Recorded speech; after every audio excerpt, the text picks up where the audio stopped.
आज के इस विशाल जनसभा में हमारे साथ उपस्थित भारतीय जनता पार्टी के बहुत ही जुझारू, कर्मशील और संवेदनशील अध्यक्ष श्री चंद्रशेखर बावनकुळे जी, हम सबके प्रिय नेता, हमारे वरिष्ठ सहयोगी, जिनके साथ मुझे लंबे समय तक काम करने का मौका मिला, महाराष्ट्र सरकार में मंत्री भाई सुधीर मुनगंटीवार जी, हमारे राष्ट्रीय सह संगठन मंत्री श्री शिव प्रकाश जी, हमारे पूर्व में केंद्रीय मंत्री और वर्तमान में हमारे चेयरमैन श्री हंसराज अहीर जी, लोकसभा में हमारे सांसद श्री अशोक नेते जी, रामदास तड़स जी, हमारे मनोज कोटक जी,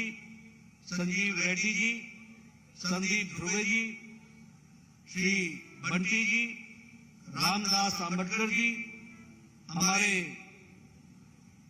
जिला के अध्यक्ष श्री देवराज जी, प्रेम शुक्ला जी, उपेंद्र कोठेकर जी, गिरीश व्यास जी, अन्ना साहेब जी, सम्मानित मंच और यहाँ इतनी बड़ी संख्या में एकत्र आए हमारे देवी और सज्जनों, मेरे नौजवान साथी और मीडिया के मेरे साथी, प्रिंट मीडिया, इलेक्ट्रॉनिक मीडिया के मेरे साथी, मेरा ये सौभाग्य है कि आज मुझे चंद्रपुर में आने का मौका मिला और जिस गर्मजोशी से आपने मेरा स्वागत किया है उसके लिए मैं आप सबका धन्यवादी हूं और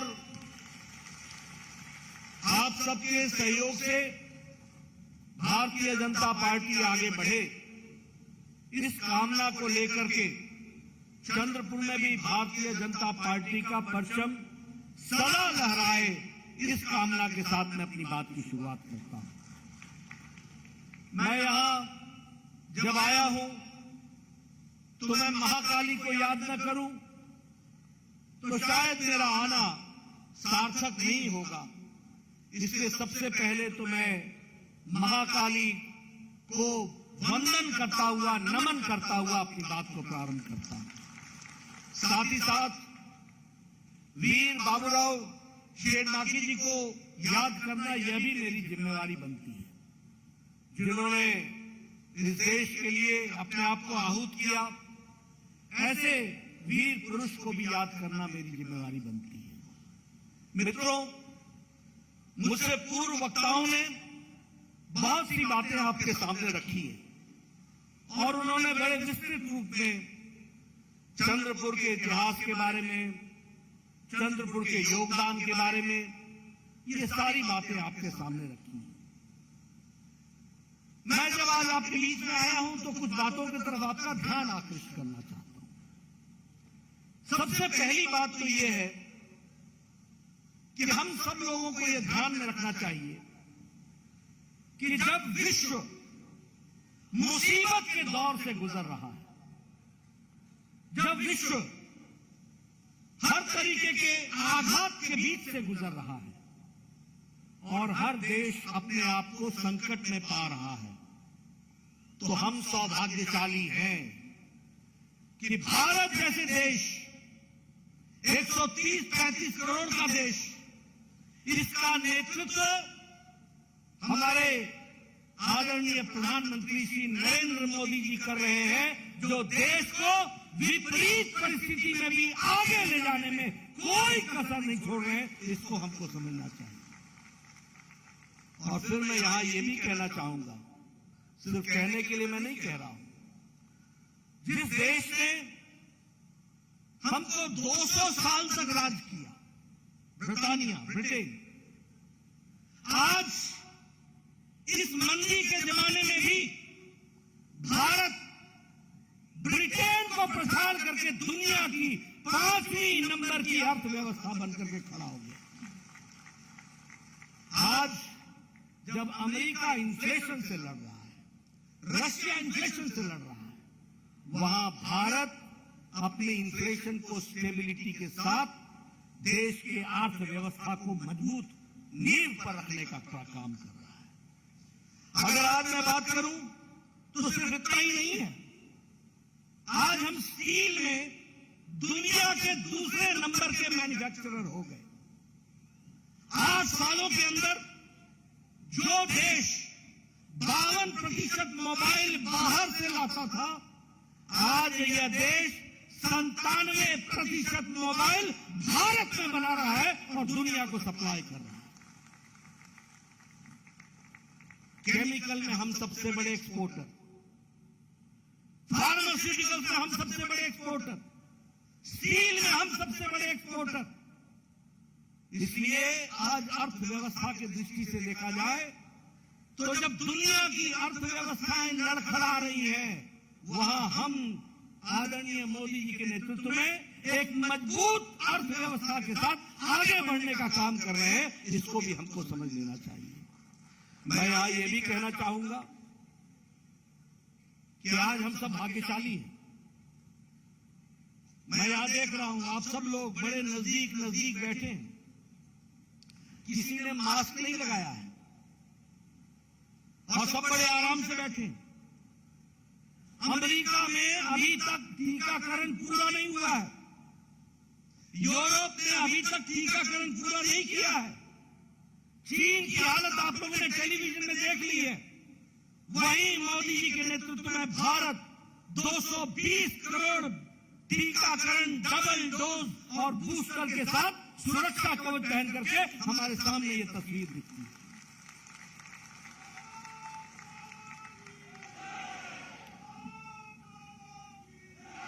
मैं आपको इसलिए ये बात समझा रहा हूं क्योंकि हमें माता होना चाहिए।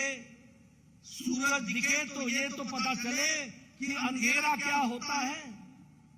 अगर हमको मुसीबत न दिखे तो हमें कैसे पता चलेगा कि हमारे नेतृत्व ने सही समय पर क्या फैसला लिया था जिसके कारण हम आज सुरक्षित हैं। इस बात को भी हमको समझ लेना चाहिए। मित्रों, मैं आपके सामने चर्चा करना चाहता हूं। मैं पूर्व में स्वास्थ्य मंत्री रहा हूं। मैं बार बार बोलता हूं, ये कांग्रेसी अनपढ़ इनके समझ में नहीं आता। इस देश में ट्यूबरक्लोसिस की दवा को आने में 25 साल लग गए। इस देश में पोलियो की दवा को आने में 28 साल लग गए। इस देश में टेटस की दवा को आने में 20 साल लग गए। इस देश में जापानी बुखार की दवा को आने में 100 साल लग गए। 1906 में जापान में दवाई बन गई थी और 2006 में भारत में आई थी। लेकिन ये कोरोना जो 20 जनवरी 2020 को पहली बार भारत में आया था, 2020 के अप्रैल में मोदी जी ने टास्क फोर्स बैठाया। भारत सरकार की तरफ से अर्थव्यवस्था की साइंटिस्टों को प्रोत्साहित किया और 9 महीने के अंदर एक नहीं 2 वैक्सीन बना करके भारत खड़ा हो गया। ये बात भी हमको समझनी चाहिए। और मित्रों, वैक्सीन मैत्री के तहत हमने 100 देशों को वैक्सीन पहुंचाई है, 100 देशों को, और 48 देशों को मुफ्त पहुंचाई है। यानी भारत अब मांगने वाला भारत नहीं है, भारत अब मोदी जी के नेतृत्व में देने वाला भारत बन गया है। इस बात को भी हमको समझ लेना चाहिए। मित्रों, ये युद्ध हुआ और चल भी रहा है। इस युद्ध में कौन सा ऐसा देश है जो अपने लोगों को वापस लेकर के आया? कौन से ऐसे लोग हैं जिनको वापस सुरक्षित लाने की व्यवस्था किसी देश ने की हो? अमेरिका ने किया क्या? पाकिस्तान ने किया क्या? यूरोप ने किया क्या? किसी और देश ने किया क्या? लेकिन जब यूक्रेन का युद्ध छिड़ा तो हमारे 32,000 विद्यार्थी वहां पढ़ा करते थे। प्रधानमंत्री मोदी जी ने एक समय में पुतिन से बात की और एक समय में ज़ेलेंस्की से बात की, युद्ध को रुकवाया और भारत के लोगों को वापस सुरक्षित भारत पहुंचाया। इस बात को भी हमको ध्यान में रखना चाहिए। और इतना ही नहीं, कई छात्र कई देशों के भारत का तिरंगा पकड़ करके वो भी तैर गए, वो भी निकल करके आ गए। यह स्थिति आकर के खड़ी। मैं ये सारी बातें आपको इसलिए बता रहा हूं क्योंकि हमें पता होना चाहिए कि हमारा देश आज कहां खड़ा है। आज दुनिया में हमें ऐसी ही हमारी शान बनी है। ये प्रधानमंत्री मोदी जी के नीतियों के कारण आज दुनिया भारत को एक अलग निगाह से देखने लगा है। हम इलेक्ट्रॉनिक्स में 6 गुना हमारा एक्सपोर्ट बढ़ गया। हम इलेक्ट्रॉनिक्स में 7 गुना हमारा मैन्युफैक्चर बढ़ गया है। और उसी तरीके से हर विकास के दृष्टि से हम एक्सपोर्ट टारगेट को भी आगे बढ़ा रहे हैं और हर दृष्टि से हम काम को आगे बढ़ा रहे हैं। लेकिन जब हम ये काम कर रहे हैं तो आपको ये भी ध्यान में रखना चाहिए कि आज इंटरनेशनल मॉनिटरी फंड IMF ये कहता है कि भारत में अति गरीबी 1% से भी कम हो गई है। और इसका कारण ये है कि प्रधानमंत्री जी ने प्रधानमंत्री गरीब कल्याण अन्न योजना में 80 करोड़ की जनता को प्रति व्यक्ति 5 किलो गेहूं, 5 किलो चावल, 1 किलो दाल की व्यवस्था की है। इस कारण से हम अति गरीबी से नीचे आ गए और हमारी अति गरीबी 1% से नीचे आ गई। उसी तरीके से अगर हम बात करें जल जीवन मिशन में कभी सोचा था कि हमको घर में नल के माध्यम से पानी पीने को मिलेगा? कभी कल्पना की थी? लेकिन आज हम कह सकते हैं कि 7 करोड़ 30 लाख घरों में और आपके चंद्रपुर में 1,40,000 घरों में हर घर नल, हर घर जल का टैप कनेक्शन लगा दिया गया है। इस बात को भी हमको ध्यान में रखना चाहिए। मैं यहाँ ये भी आपको बताना चाहूंगा, हमारे प्रधानमंत्री जी ने लाल किले के प्राचीर से स्वच्छता की बात की थी। उस समय हमारे ये कांग्रेसी भाई ने एक तरीके से मजाक उड़ाया था, कहा था प्रधानमंत्री लाल किले के प्राचीर से शौचालय की बात करता है, ये कैसा प्रधानमंत्री है? ये इसलिए उन्होंने कहा था क्योंकि वह जिन घरानों से आते हैं उनको भारत की पीड़ा का पता नहीं था। भारत की पीड़ा का पता था तो प्रधानमंत्री मोदी जी को पता था।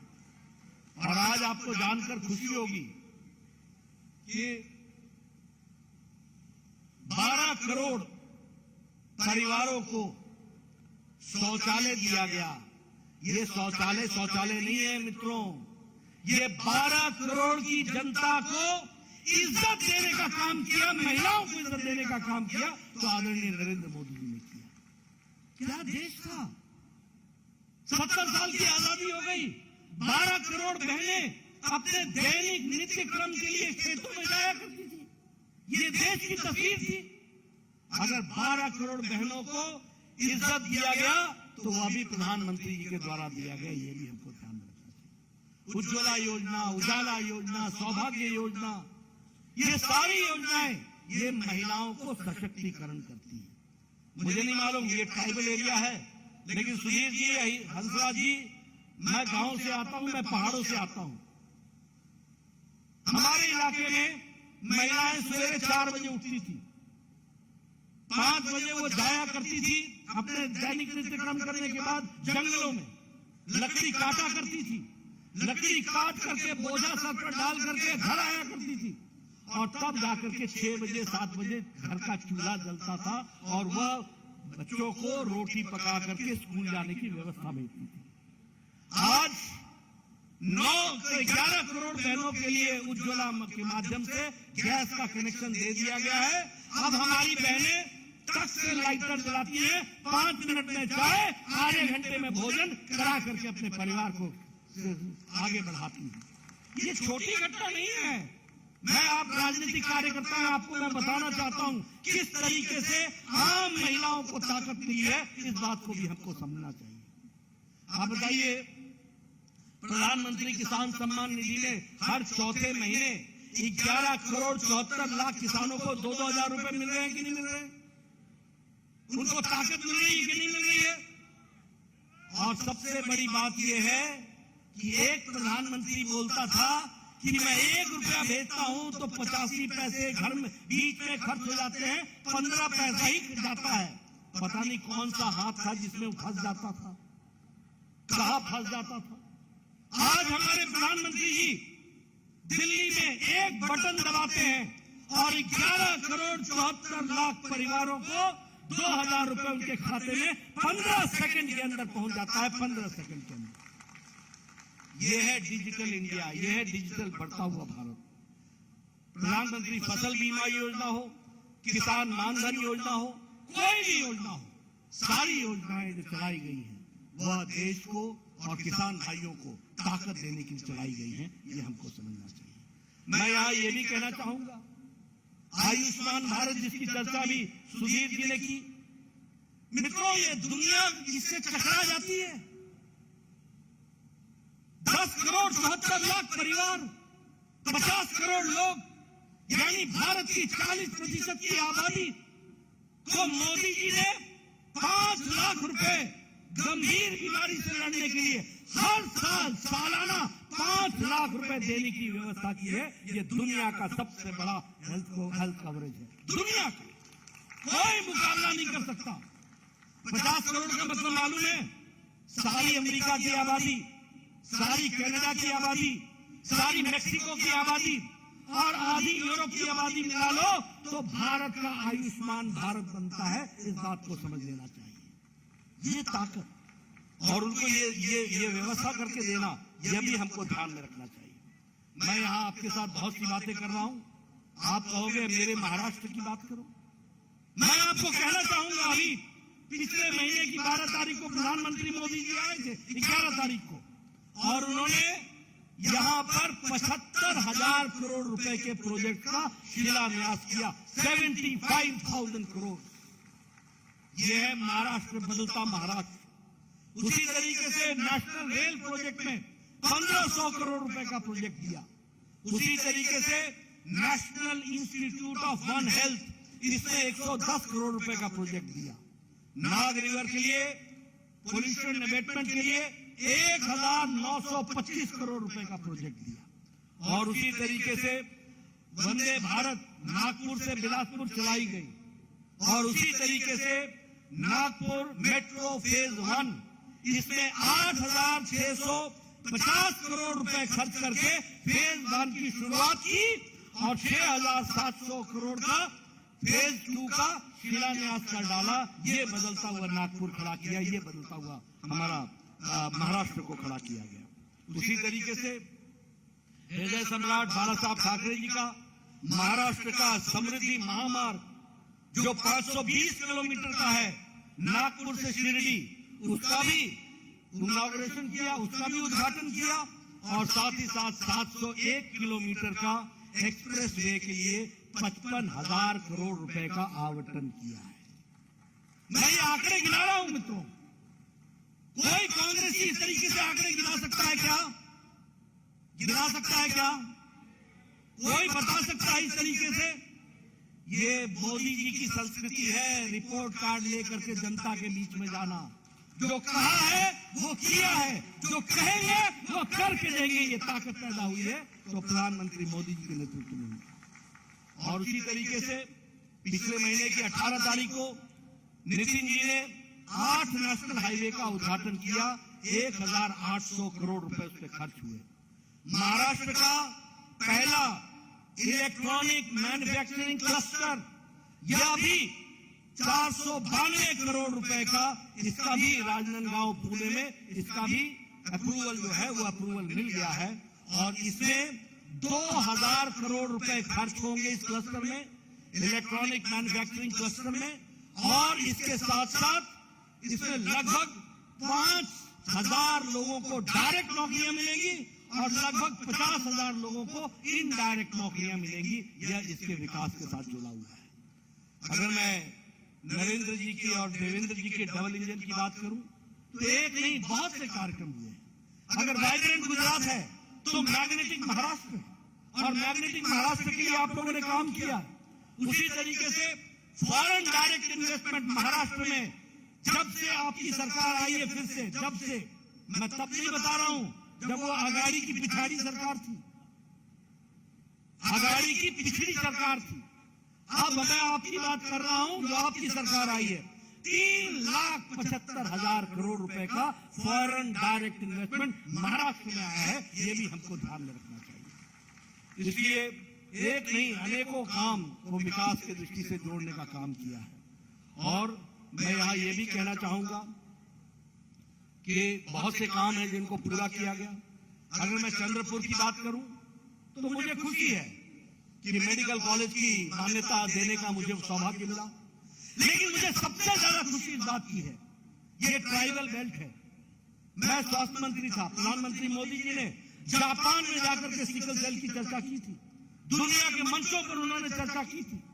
आज मुझे खुशी है कि उसका रिसर्च सेंटर और सैटेलाइट सेंटर भी अगर बना है तो चंद्रपुर में बना है और उसके लिए भी काम हो रहा है, वो भी हमको ध्यान में रखना चाहिए। उसी तरीके से 2000 करोड़ रुपए का लगभग इन्वेस्टमेंट चंद्रपुर के डिस्ट्रिक्ट में हो रहा है। प्रधानमंत्री ग्राम सड़क योजना में 35 सड़कें बन रही हैं और 223 किलोमीटर में 170 करोड़ रुपए का खर्च जो है वो अभी तय हुआ है। मित्रों, मैंने आपके सामने एक तरीके से विकास की कहानी आपके सामने रखी है, आपको बताने का प्रयास किया है। देश, प्रदेश, चंद्रपुर, हर जगह अगर विकास की कोई कहानी लिखी गई है तो वो कमल के निशान के साथ और भारतीय जनता पार्टी के साथ लिखी गई है। इस इलाके की उपेक्षा की थी कांग्रेस के लोगों ने। विदर्भ इलाका उपेक्षित था, कोई काम नहीं होता था, कोई विकास नहीं होता था। आज मैं नेशनल हाईवे की बात कर रहा हूं, आज मैं मेडिकल कॉलेज की बात कर रहा हूं। कभी आपने सोचा था कि नागपुर में all India institute of medical sciences आएगा? कभी कल्पना की थी? आप या तो मुंबई जाते थे या दिल्ली जाते थे इलाज के लिए। आज विदर्भ के लोगों को कहीं नहीं जाना पड़ेगा, उनका इलाज विदर्भ में ही हो जाएगा। इस तरीके की व्यवस्था की गई। इसलिए विकास की दृष्टि से जो काम भारतीय जनता पार्टी ने किया वो उसका कोई मुकाबला नहीं है। आप छाती ठोक करके जनता के बीच में जा सकते हैं और कह सकते हैं कि विकास का दूसरा नाम भारतीय जनता पार्टी है और विकास पुरुष का नाम नरेंद्र मोदी है। ये आप डंके की चोट पर कह सकते हैं। लेकिन मैं आपको बताना चाहता हूं कि आज मुझे दुख होता है कि महाराष्ट्र, जो अपनी जान के लिए जाना जाता था, जो अपने शौर्य के लिए जाना जाता था, जो वीरता के लिए जाना जाता था, आज वहां सत्ता के लालच में आकर शिवसेना, उस समय की उद्धव की शिवसेना ने मुख्यमंत्री के कुर्सी के लालच के कारण पीठ में छुरा भोग करके उन लोगों का साथ दे दिया जिनके खिलाफ स्वर्गीय बाला साहब देवरस सारी जिंदगी लड़ते हैं, उनके साथ जाकर के मिल गए। यह परिस्थिति ला करके खड़ी। मैं सही बोल रहा हूं कि नहीं बोल रहा हूं? मैं सही बोल रहा हूं कि नहीं बोल रहा हूं? मैं पीछे से सुनना चाहता हूं, मैं सही बोल रहा हूं कि नहीं बोल रहा हूं? ऐसे लोगों को माफ करना है क्या? ऐसे लोगों को माफ करना है क्या? मित्रों, मैं कई बार ताज्जुब करता हूं, प्रधानमंत्री मोदी जी मंच पर, देवेंद्र भाई मंच पर, वहां चर्चा हो रही है। दिल्ली में नरेंद्र, महाराष्ट्र में देवेंद्र और शिवसेना के उस समय के उद्धव के सारे लोग बैठे हुए हैं, चुपचाप हामी भरते थे। लेकिन जब नतीजे आए और नतीजे अच्छे आए तो मन में लड्डू फूटने लग गए और मन में इच्छा हो गई कि अब मुख्यमंत्री बनना है। पीठ पर छुरा भोग दिया। लेकिन सच्चाई ये होती है, एक बात ध्यान रखना, राजनीति में सच्चाई की तरफ ही सत्ता मुड़ती है, ये ध्यान रखना चाहिए। और पानी हमेशा ऊपर से नीचे की ओर बहता है, इसको भी ध्यान में रखना चाहिए। इसलिए जो अननेचुरल अलायंस होता है वो अननेचुरल होता है, वो ज्यादा देर टिक नहीं पाता है। और मुझे ताज्जुब होता है कि ऐसी सरकार आई कि आपने अपने विचारधारा से कॉम्प्रोमाइज कर लिया, गणेश उत्सव बंद कर दिया, दही हांडी के कार्यक्रमों को रोक दिया। भारत की संस्कृति से जुड़े हुए महाराष्ट्र, जो विकास की दृष्टि से और संस्कृति से जुड़ा हुआ महाराष्ट्र था, उनकी सांस्कृतिक भावनाओं को ठेस पहुंचाते हुए उन लोगों के साथ खड़े हो गए जिन लोगों ने भारत के राजनीति में संस्कृति को समझने से इनकार किया था। ऐसे लोगों के साथ आप खड़े हो गए। इसलिए आपको पता है कि उनको जो मुंहतोड़ जवाब मिला वो भी आपके सामने है। आज आपकी सरकार बनी है। आज एकनाथ शिंदे जी और देवेंद्र फडणवीस जी पूरी मजबूती के साथ महाराष्ट्र को विकास के आगे ले जा रहे हैं और इसको आगे ले जाएंगे। और हम लोगों को पूरी ताकत से आगे बढ़ना है और महाराष्ट्र के विकास में कोई कसर नहीं छोड़नी है। इस बात को भी हमको ध्यान रखना चाहिए। मैं याद नहीं दिलाना चाहता, लेकिन हमारे पालघर में साधुओं के साथ जो बर्ताव हुआ, उद्धव हिंदू सम्राट के बेटे सीबीआई को इंक्वायरी थमाने से पीछे हट गए। एनसीपी और कांग्रेस के दबाव में आकर के क्या हो गया था, भ्रष्टाचार ऐसे करने लगे, 3-3 दुकानें खुल गई, 3-3 दुकानें। पहले शिवसेना को दो, यानी उद्धव को दो, उनके यहां जाइए, वहां माथा टेकिए, फिर कांग्रेस में माथा टेकिए, फिर एनसीपी में माथा टेकिए। माथा टेकते टेकते माथा ही झुक गया, यह स्थिति ला करके खड़ी कर दी। और एक हमारा सुनो, अगर मैं अपनी बात करूं तो एक तरफ हमारा जैम है, जन आधार, जनधन आधार और मोबाइल, जैम से हम एक डिजिटली स्वच्छता ला रहे हैं राजनीति में। और एक उनका जैम है, वो है jointly acquiring money, jointly acquiring money. और उसी तरीके से इनके यहां भी महाविकास आघाड़ी थी, और उस महाविकास आघाड़ी में हमारा है, बीजेपी का है डीबीटी, डायरेक्ट बेनिफिट ट्रांसफर, और उनका है डीबीटी, मतलब डीलरशिप, ब्रोकेज और ट्रांसफर। यही करते चलो, डीलरशिप लो, ब्रोकेज करो, दलाली करो और ट्रांसफर में धंधा कमाओ। आज हमें बड़ा दुख होता है ये जानते हुए, अभी एक मंत्री ये साल भर अंदर रह करके बेल पर छूटे, एक मंत्री अभी भी अंदर, पूर्व मंत्री अभी भी अंदर है। क्या हो गया था, किस तरीके का टेररिज्म का ढोंग रच करके एक पुलिस ऑफिसर उगाई करने पर लगा हुआ था, आज वो भी जेल में है। क्या स्थिति आ गई थी। आज बताइए, जब से शिंदे जी की सरकार आई है, देवेंद्र फडणवीस जी आए हैं, विकास का काम चल पड़ा है कि नहीं चल पड़ा है, चल पड़ा है कि नहीं चल पड़ा है, भ्रष्टाचार पर रोक लगी कि नहीं लगी, लोगों को राहत मिली कि नहीं मिली।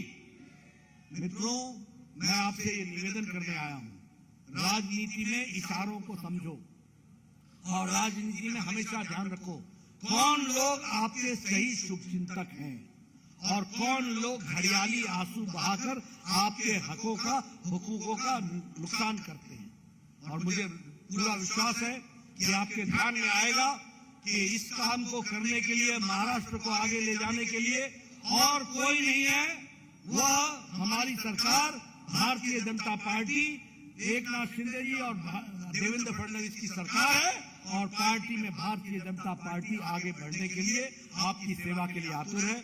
ऐसी पार्टी को आगे बढ़ाना आपकी जिम्मेवारी है। आज मैं नए साल पर चंद्रपुर से मैं अपनी शुरुआत कर रहा हूं।